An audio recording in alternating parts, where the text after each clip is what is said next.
You are listening to the Horse Radio Network, part of the Equine Network family. What a beautiful day for horses in the morning. You are listening to the #1 horse podcast in the world. Here is your entertaining look at the horse world and the people in it.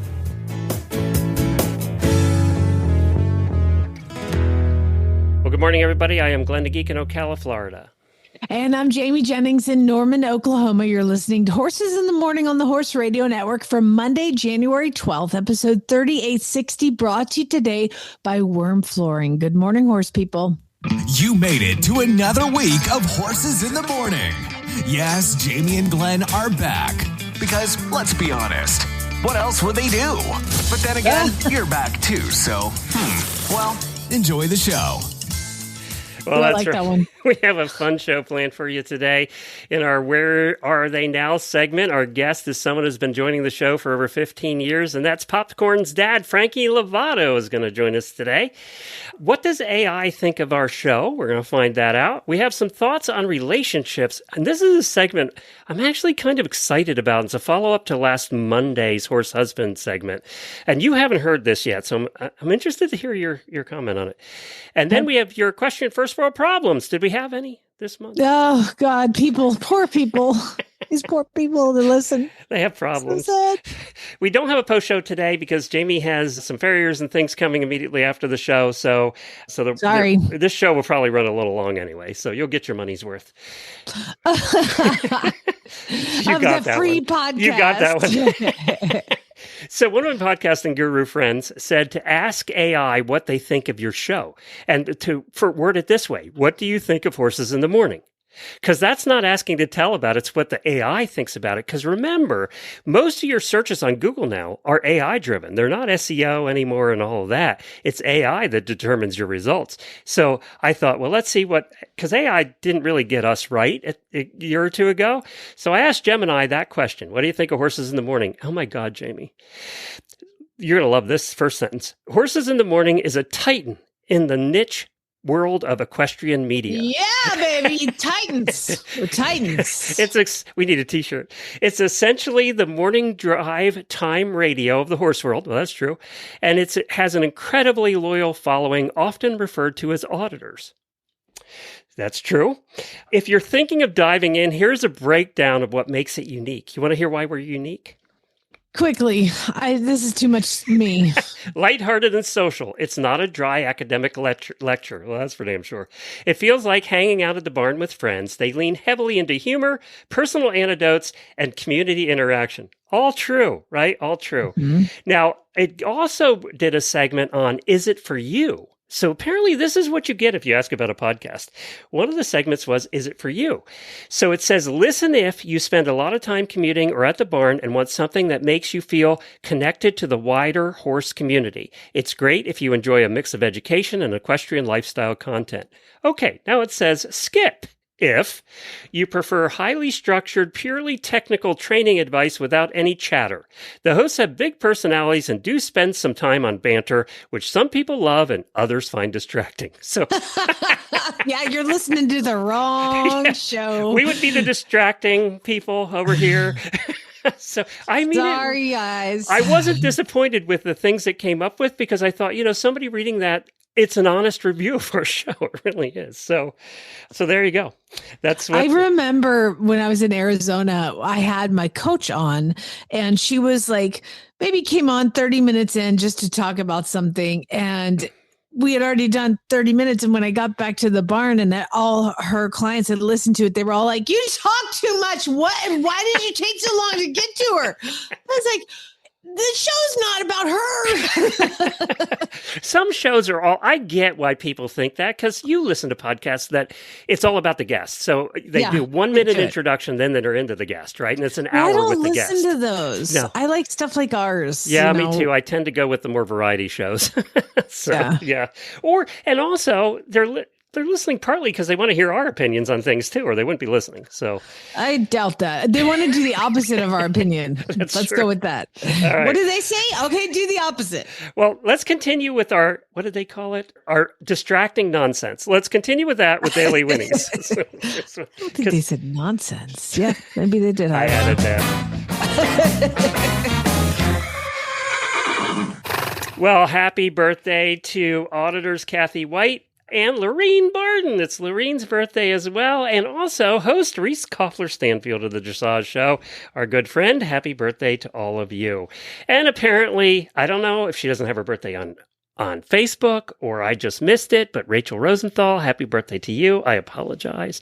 I don't know if she got caught in the holidays. I don't know, but she called me out. So happy birthday. Yeah, she called you out. Happy birthday, Rachel.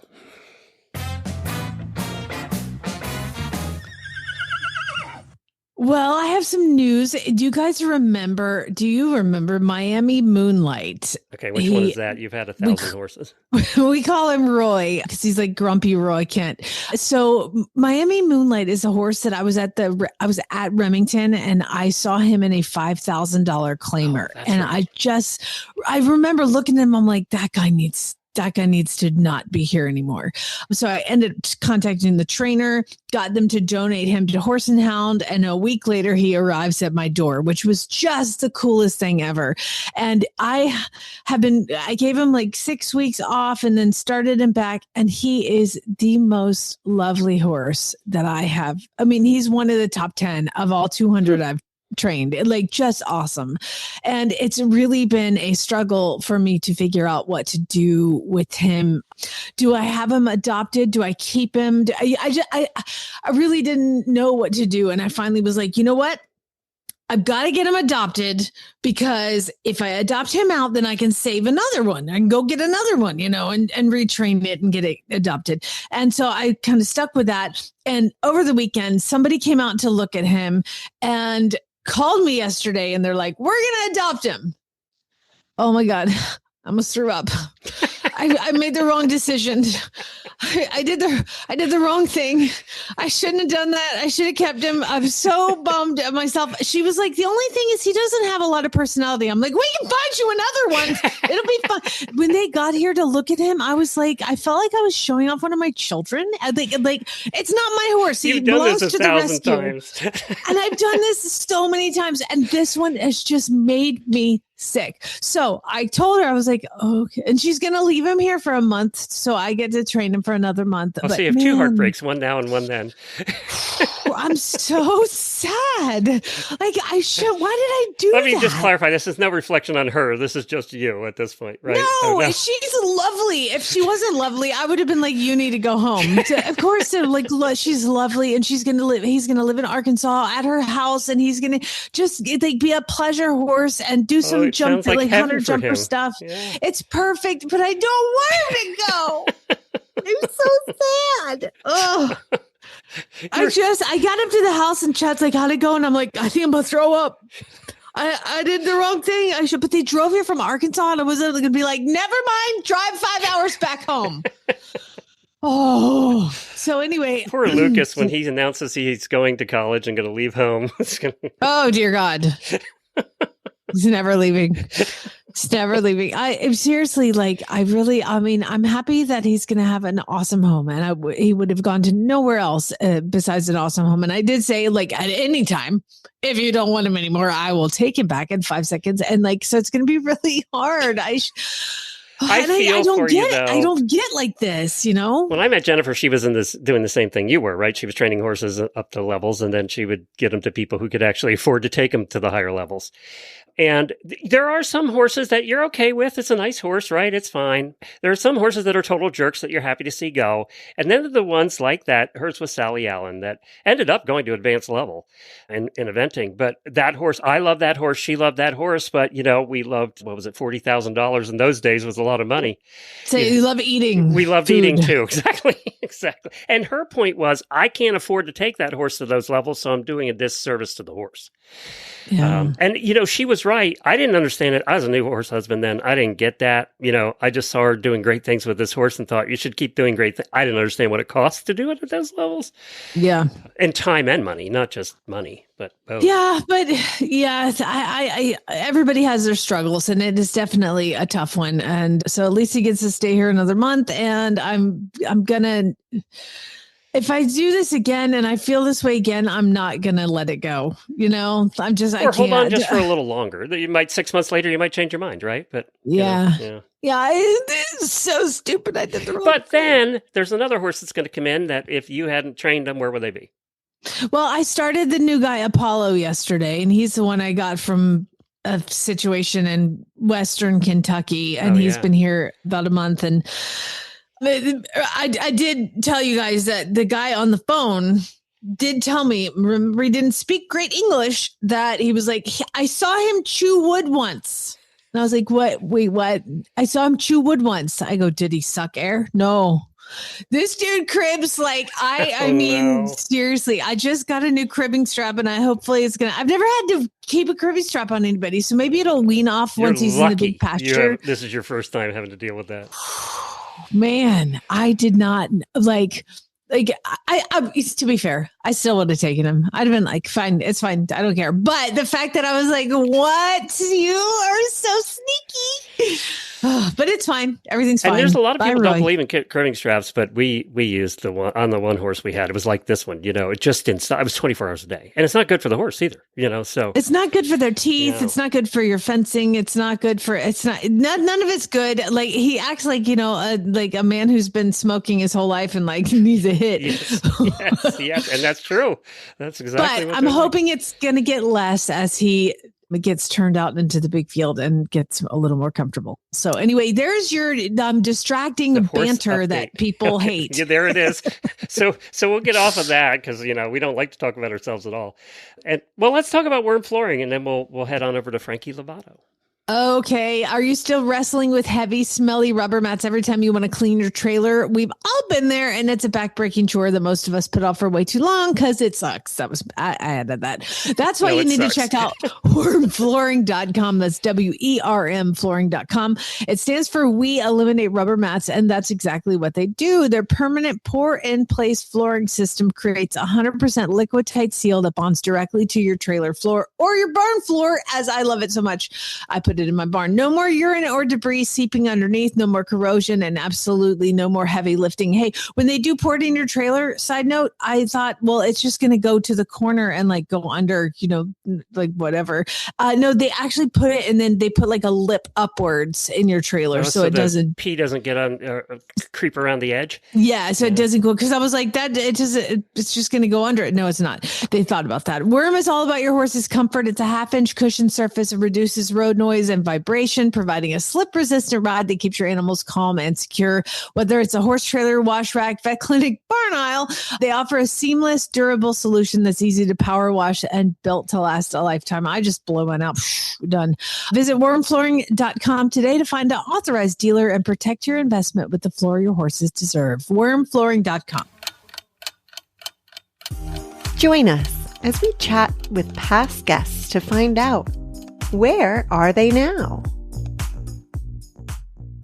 Now, one of our favorite guests from the past in our Where Are They Now segment. I met him for the first time in 2009 at the New Media Meetup. It's a media event I used to run in the old days at the Kentucky Horse Park. He first appeared on the Stable Scoop show in 2009, and his first appearance on Horses in the Morning was 2011. He has helped us cover many Kentucky Derbies and Breeders' Cups, and, he kind of won 5,000 races as a jockey. More importantly, he's Popcorn's dad, Frankie Lovato. Hey, Frankie.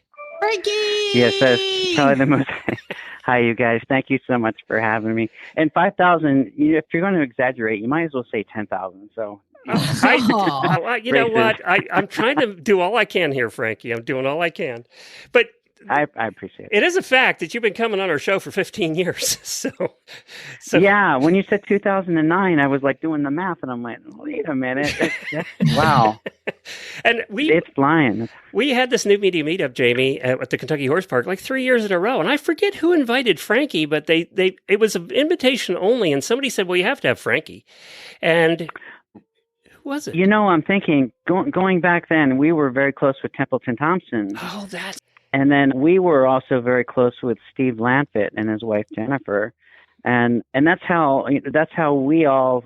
I can't remember exactly who it was that Yep. encouraged me to get involved, but yeah, that was the inaugural meeting That's that right. you had there at the Kentucky Horse Park in the middle of winter. It was a great time. First time I rode an equicizer. Well, he brought one along for that meeting, and that was the first time. And look, we've been friends ever since, so that's great. That's right. Frankie Popcorn, Yeah. you came on in 2011, told us about your little pony Popcorn, and I know longtime listeners will remember Popcorn. Where's Popcorn these days?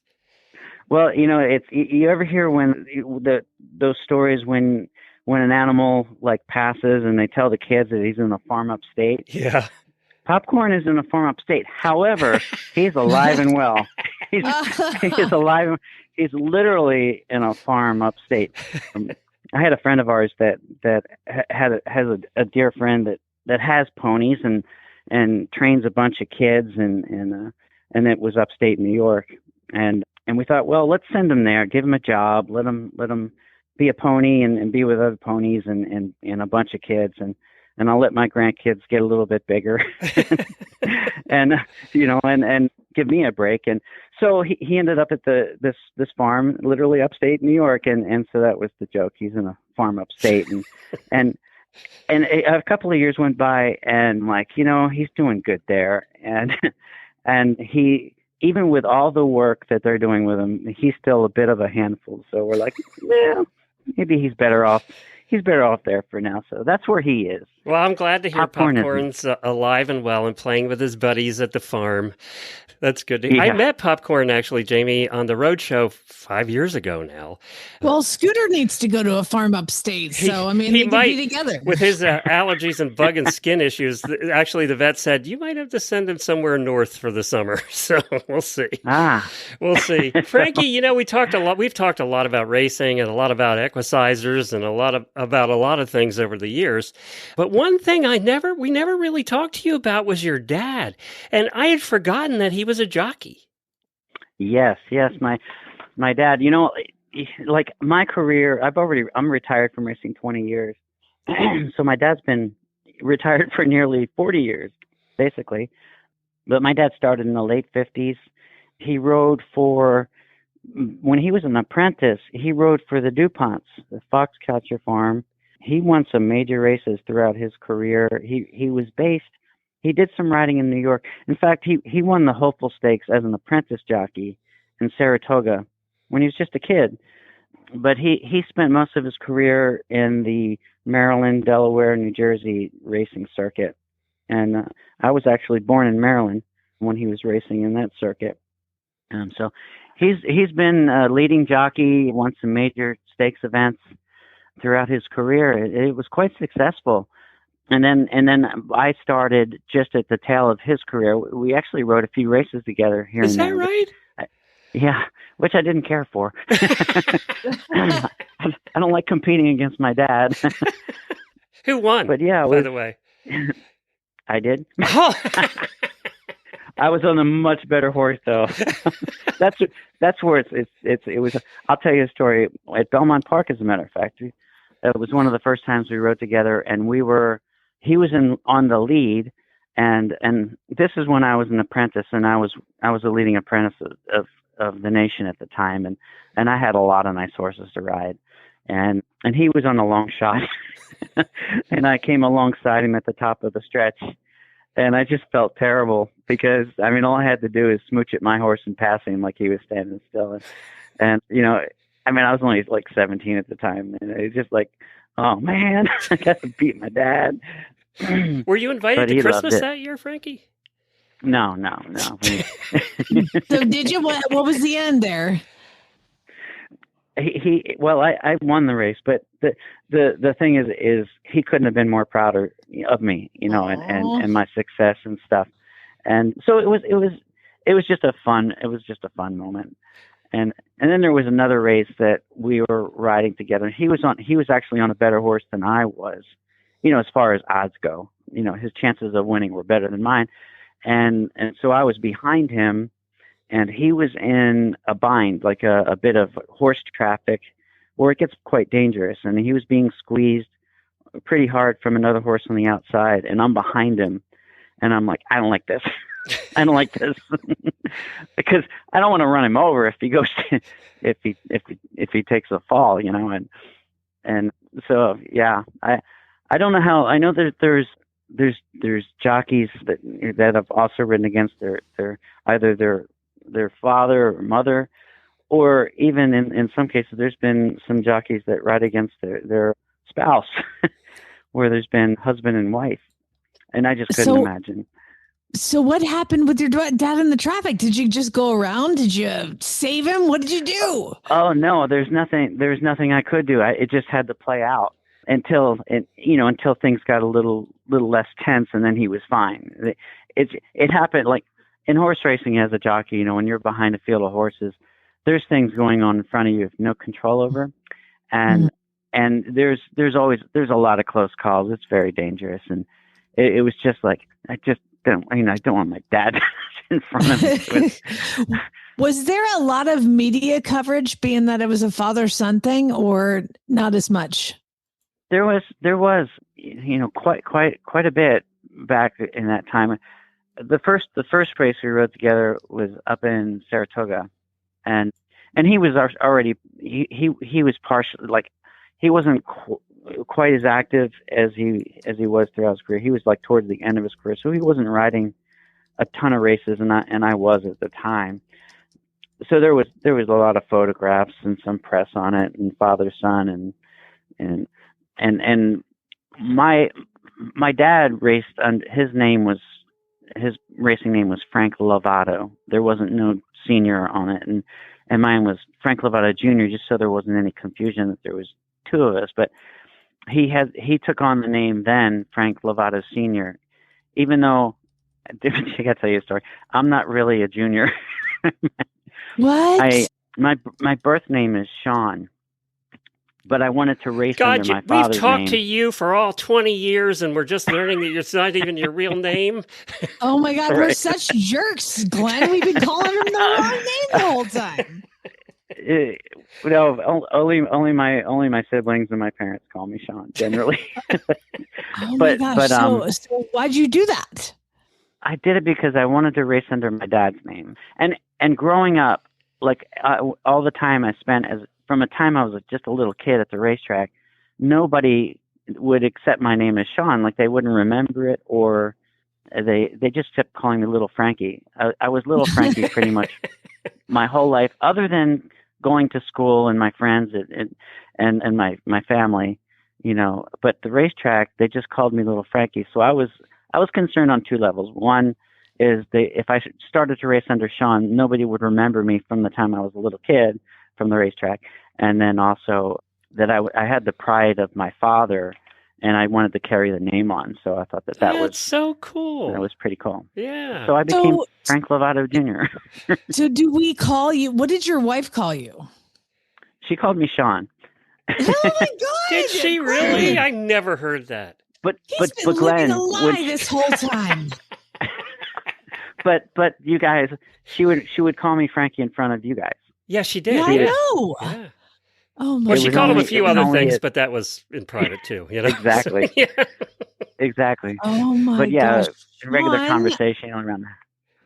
I know. We're learning all kinds of new things about our past guests this year. It's like, Frankie, I got to ask you. What can I say? A lot of dads don't want their kids to follow in their footsteps because they think it's too dangerous, or, it's not something that there's no money in it or whatever. Obviously, your dad was just the opposite. Did he want you to, or were you were going to do it whether he wanted to or not?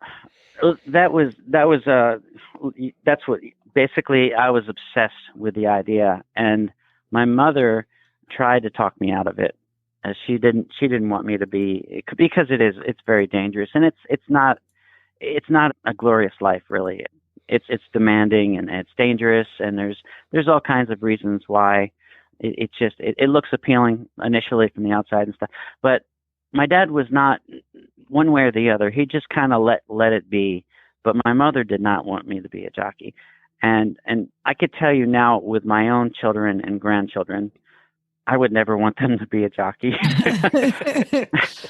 I'm so glad they didn't care. They really had no interest in it at all. So I feel like I dodged a bullet there.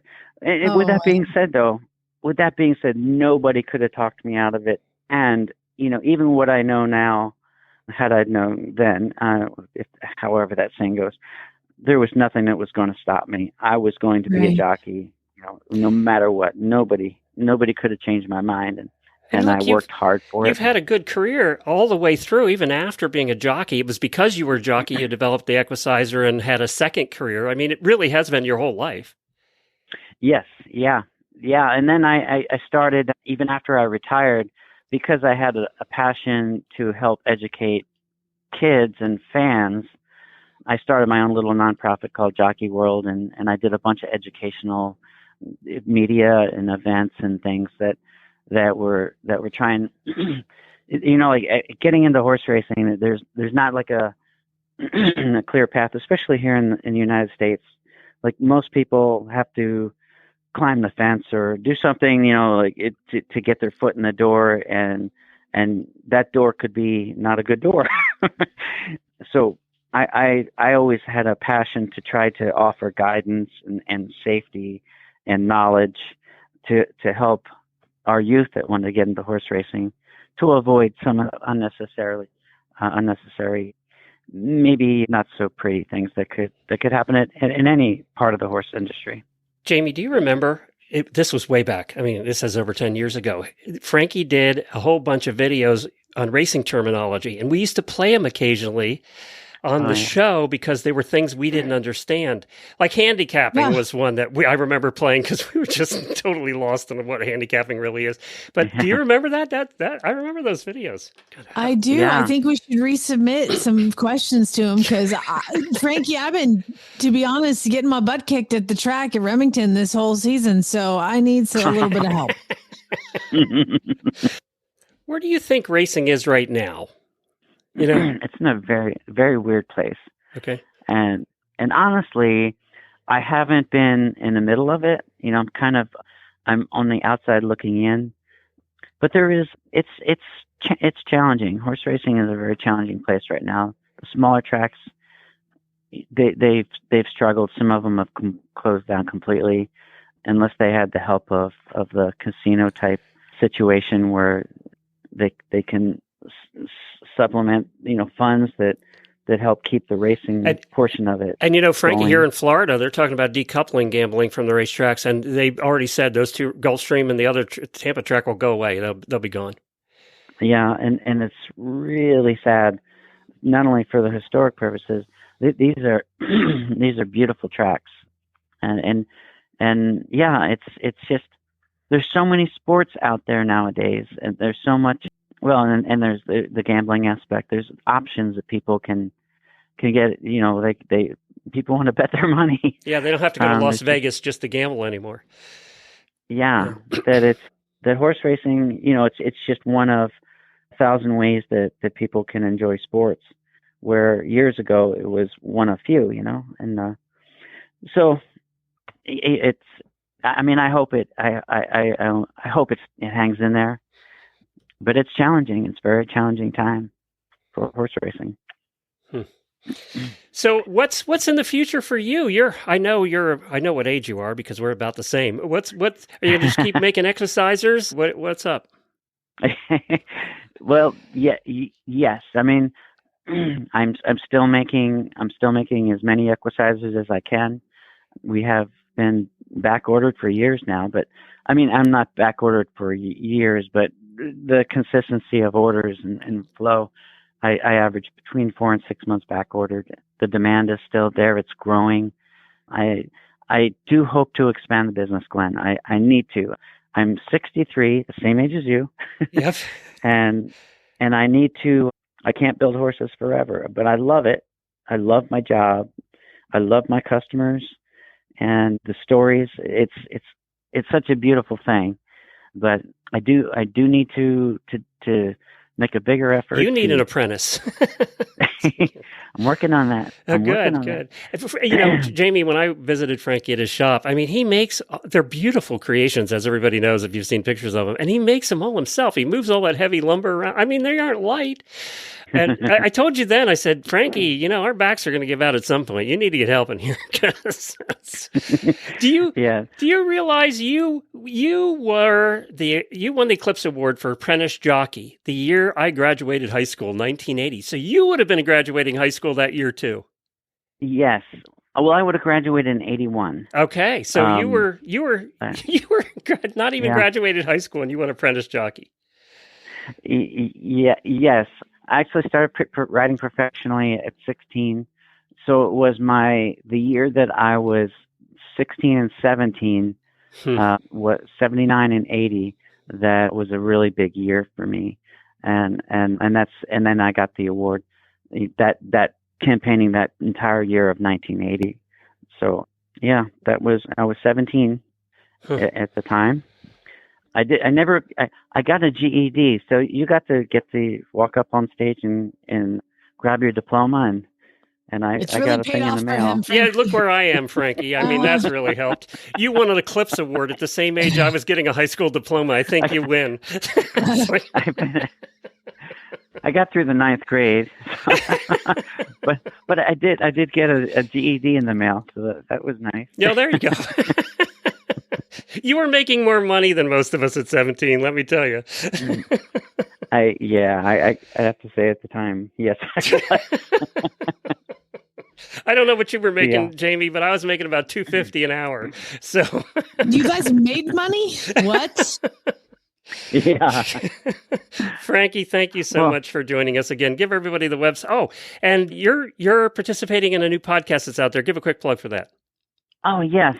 So I'd met this wonderful woman, and she's a physical therapist, and she specializes in neurological side of things. But she's an avid equestrian, and she hosts clinics. She's just kind of putting herself out there. But she has a podcast called Main Brain, spelled like horse mane podcast, and she does a really good job and explains a lot of things, both from the physical therapy and the neurological side of things for horse riders. And she has her equicizer, Celeste, and she loves her, takes her out on clinics. And her and I became friendly. And she asked me if I would do a podcast with her, a segment called Fridays with Frankie.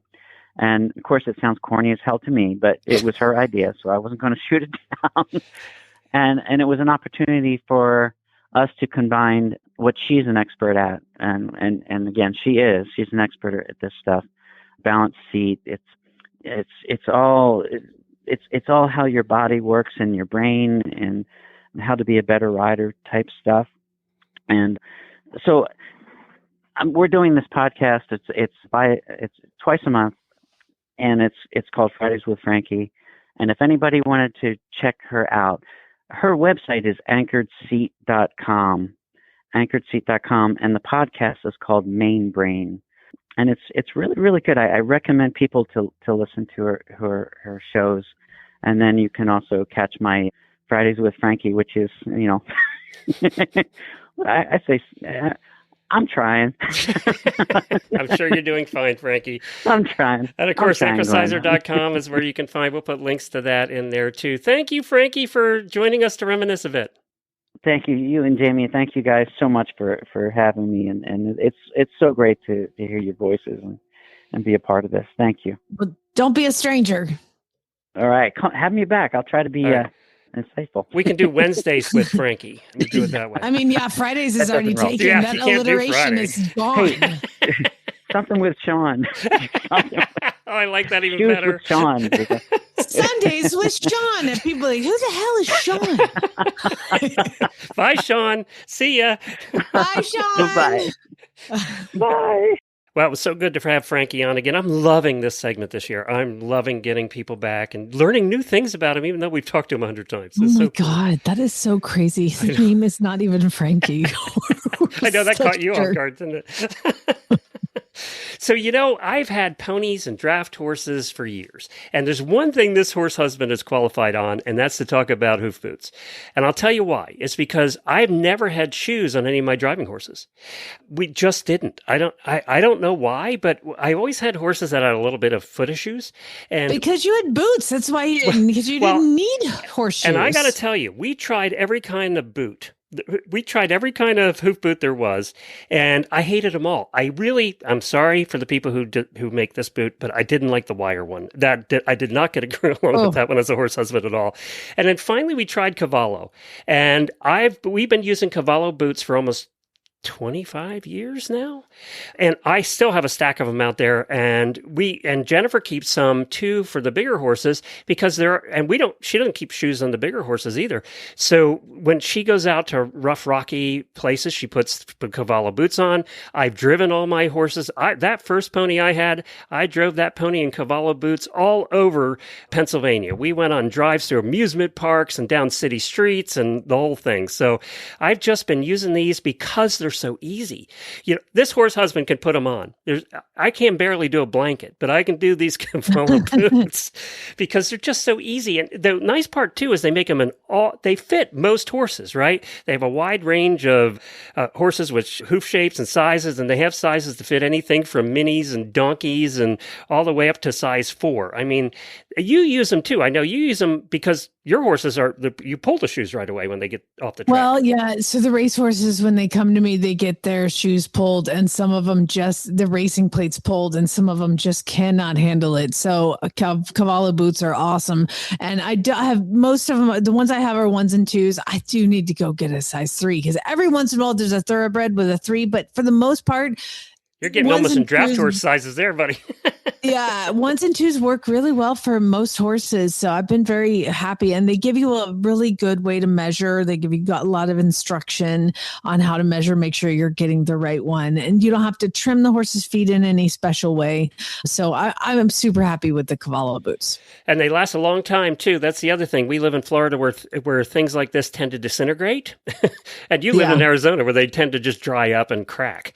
We have the opposite problem here, and they just last for years. I've had mine for years, and I'm still using them on scooter when we take walks down the rocky lane and stuff like that.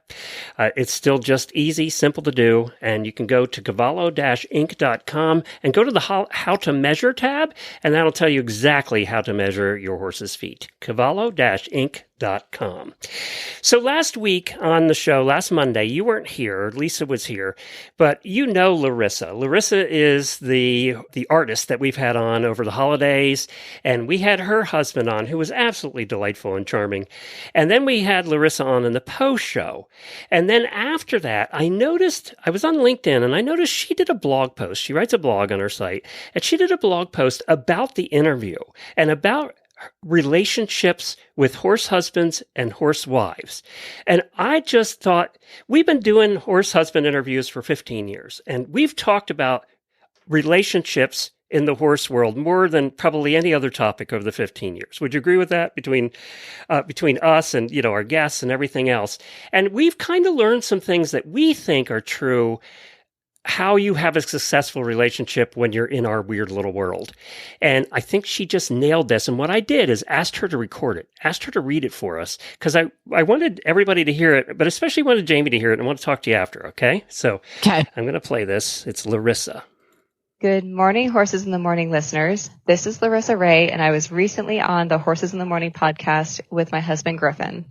I wrote a blog post after the interview with Glenn and Lisa, and Glenn was so kind to ask me to record my blog post for you. Here it goes. What it really means to have a horse husband. Support, partnership, and life beyond the barn.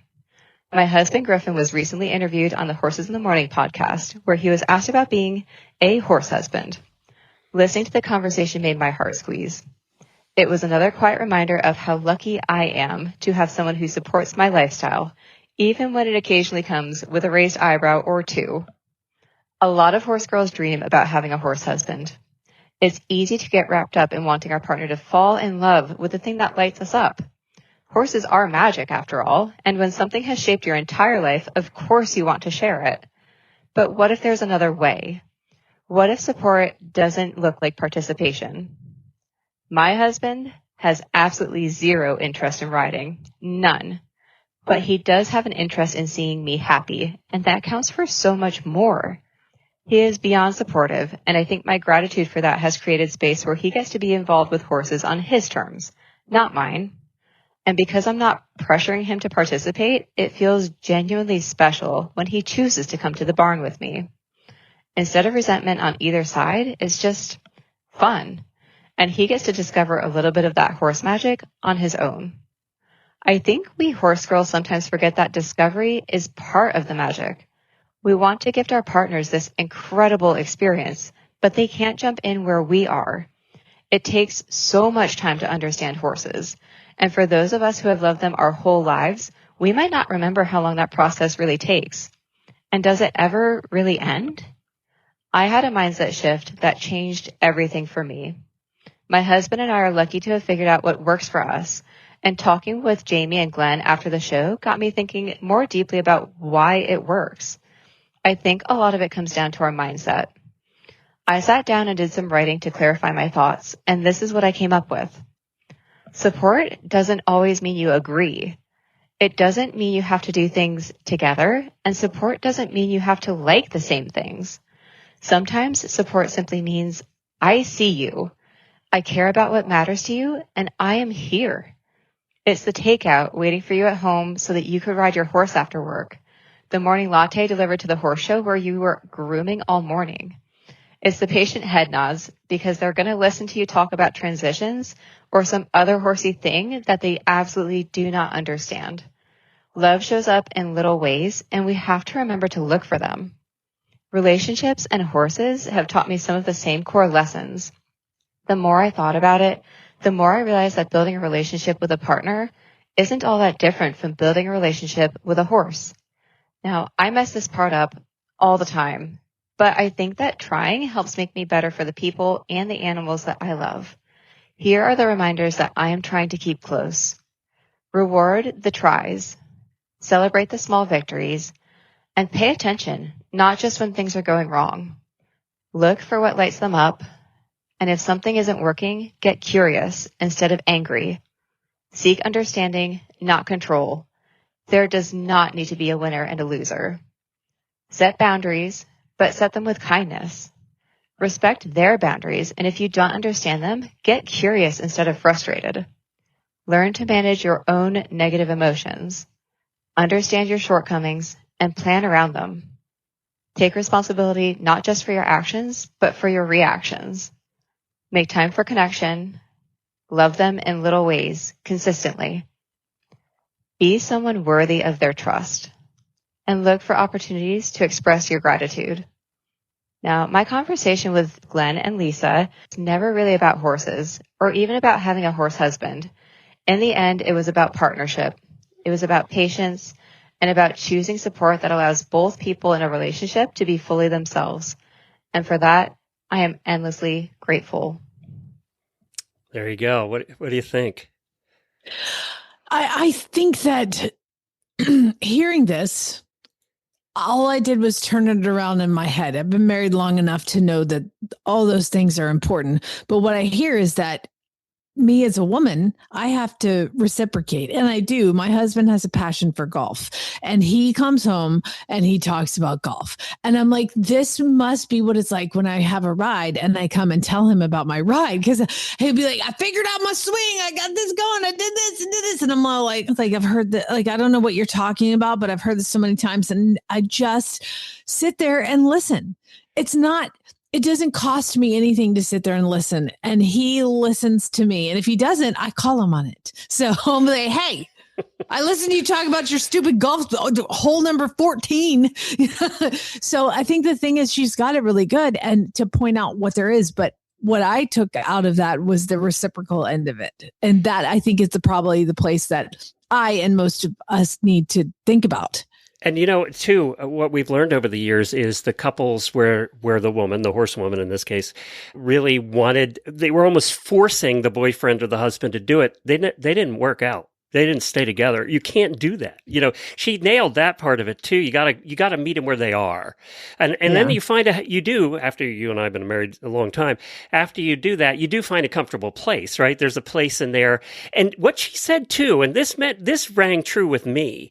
What she said too about, look, I don't force him to do it, but then when he does show up, it's because he wants to, and it means so much more. Yeah. That really hit me. And then the other thing, the parallels at the end there, those points she was making at the end, the bullet points, that's Monty Robertson dealing with horses. She was talking about a relationship with your husband, but it could have been a relationship with your horse. I mean, they just were identical. Yeah. As far as patience and all that stuff she said at the end there, I just thought she wrote it brilliantly. And it kind of sums up everything that we've learned over 15 years of doing this. And in my case, 35 years of being married. So. Oh, God. You're so old. That's what I'm getting. So thank you, Larissa, for agreeing to read that. I think everybody will get... It's funny. We had two different things we got out of it, and because we're coming from two different places, right? So, but I think everybody will get something out of it that listen to it. We hope you do. All right, let's do some equestrian first world problems. What do you say? Got them. They're ready. It's time for the weekly look at your equestrian first world problems. This ought to be good. Hasn't been played in a while. I was going, me? You really want me? Is it my turn? So this is the time where we put on our auditor's Facebook page, share with us your equestrian first world problems. And as you recall, if you have an equestrian problem, it is first world. That's just the way that we're living, people. But if you want to participate in the segment that we now do once a month, how can they become an auditor, Glenn? Just head on over to horseradionetwork.com. Scroll down to the middle of the page. You'll see a little auditor banner there. Click on that, and you too can become an auditor for as little as $3 a month. And we use patreon.com for that. Remember, you can be a part of the distracting banter. That's correct. That one really stuck with me. Sorry. It's so true. That's why it's hit home. Distracting from what? That's what we do. We sit here and talk while you're trying to, muck stalls. We have had those people that are really interested in the science, and the serious science talk. They do not like our show, and that's okay. That's fine. Yeah. You can find another. I just find it funny that I'm trying to think what people are doing while they're listening right now. Actually, I would love to put up a post and find out what people are doing when they're hearing this right now, because I think it's mucking stalls, driving in traffic. I listen to podcasts when I'm trying to go to sleep. So if I'm putting you to sleep right now, wake up. Anyway, those things. Wait, here, let me help with that. Wake up. We're such jerks. It's distracting banter. That's what it is. All right. First, we're going to start with Caitlin, because I just love hers. This is great. She said, I had to tell my husband how much I made this past year at work, since the new overtime deduction requires us to file jointly. And now he really knows what I spend on horses. Oh, God. What struck me about that one was they weren't filing jointly because she was trying to hide all that stuff. Yeah, you know, girl. No, the way that we work is we have our main account, and then I have my horse business account, and then I have this other account. We don't talk about that one. Leave me alone. Julie says, I drove the 25 minutes to Tractor Supply to stock up on all the things. Feed, bedding, supplements. I'm assuming she'd be had it all in the cart and everything. And then she said, realized I left my purse at home. Oh, that sucks. Gwen said, I was looking at the local show schedules for the year, and my favorite show of the year is going to happen when I'm out of town on vacation, and life is so unfair. Jenny said, I needed to pick up straw today, and I drove by my dealer. It's like a dealer, like my drug dealer. I drove by my dealer 8 times in one day, but I couldn't stop because I was driving my school bus. Stop and get the straw. Be like, kids, scoot over. Yeah, how much straw could you put in a school bus? That's a lot. I mean, kids, all of you on the left were putting all the straw on the right. I think, Jenny, what? When you needed support. Hillary says oh no, this is bad. Hillary says the owner of the local tack shop is now boarding at my barn. Saving money in 2026 is out the window. This is Patty, who lives down the street from me, and bless her heart, I haven't seen her in a while, and it's all because of this. Patty says, well, I keep having to repeat myself. It's all going to be better soon. Right now, I can hardly find time to ride, go to a show, go to a clinic, because I spend all of my time working towards opening my new 80-acre equestrian facility we just purchased. And whose fault was that, Patty? I was at Patty's farm when we visited you. She had a perfectly lovely farm, but everybody wants the other farm. Yeah, because this one has an indoor. That is how desperate we will be to get an indoor. It's perfect. Speaking of which, is your roof on yet?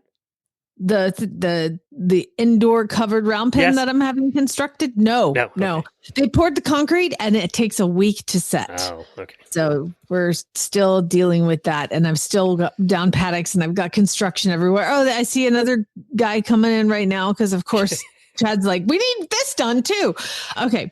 Hannah says, we have had the most mild winter in Idaho since we moved here.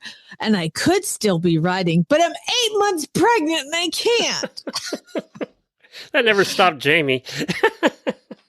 I wish it would have, but it didn't. No. Margaret says, congratulations, by the way. Yeah, that's amazing. It's going to be awesome. Once you have the baby, you'll have so much more time to do stuff. Yes.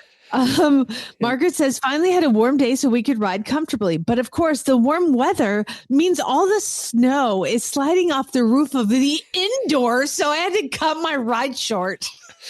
We were walking, we had a big bank barn and a big roof in Pennsylvania. And Jennifer was walking out the one day with one of the thoroughbreds when the snow came off and hit them both. She had just walked out the door and it came off and hit them both. The thoroughbred took off. She fortunately let go, but she was kind of buried. My gosh.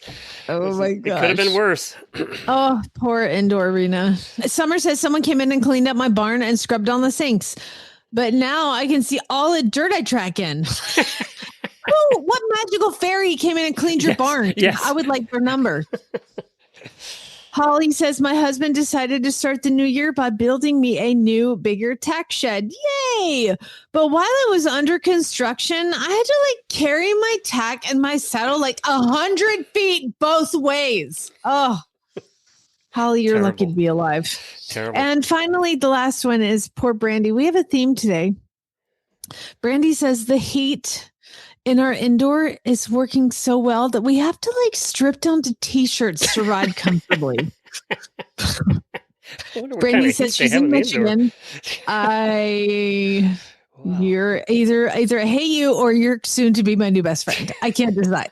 It's not like she's in a warm climate either. Thank you all for your first world problems. We do appreciate it. We know a lot of you have problems revolving around the weather. We tend not to cover those because we're all in the same boat. So yeah. Hey, so as far as the rest of I'm not in the same boat with snow sliding off my indoor. No, not yet. So we're going to have a full week of shows for you this week. Tomorrow's Endurance. And then Wednesday and Friday, Jamie and Ashley will be here. I'll be off at PodFest doing my talks and hanging out with my podcasting buddies in Orlando.